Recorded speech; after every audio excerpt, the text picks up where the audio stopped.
1975 সালের এক রাতে পুয়ের্তো রিকোর এক ছোট্ট শহর মোকায় ঘটে কিছু অদ্ভুত ঘটনা। স্থানীয় কৃষকরা প্রথমেই খেয়াল করে গরু, ছাগল, ভেড়া একের পর এক প্রাণী হঠাৎই যেন মারা যাচ্ছে। কিন্তু এই মৃত্যু একেবারেই স্বাভাবিক ছিল না। মৃত পোষ্যগুলো না ছিল কোনো রোগে আক্রান্ত। স্থানীয়রা প্রাথমিক চিকিৎসার সময়টুকু না পেয়ে ক্রমশই হতাশ হয়ে পড়ে। প্রতিটি মৃতদেহে ছিল দুটো নিখুঁত ছিদ্র। আর অদ্ভুত ব্যাপার হলো, মৃতদেহে এক ফোঁটা রক্তের চিহ্নটুকুও নেই, যেন সূক্ষ্ম উপায়ে কেউ রক্ত চুষে নিয়েছে।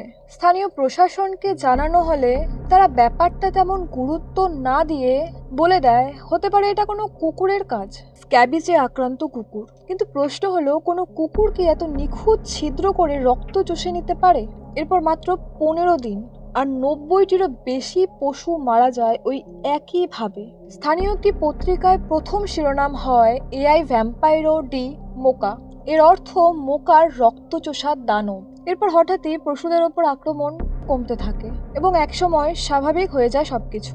সাল 1995। 20 বছর পর মোকা থেকে প্রায় 100 কিলোমিটার দূরত্বে ওরকোভিস শহরে শুরু হয় একই ধরনের হত্যা। সেখানকার এক পশু ডক্টর নিহত পশুদের দেখে বলেন, গলার দুপাশে এমন নিখুঁত ছিদ্র, এ কোনো ডাক্তারি সার্জারিতেও সম্ভব নয়। স্থানীয়দের মধ্যে ছড়িয়ে পড়ে আবার সেই অজানা আতঙ্ক।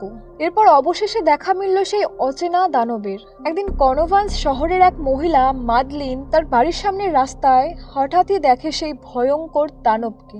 এরপর সেই মহিলার বর্ণনা অনুযায়ী শুরু হয় স্কেচ।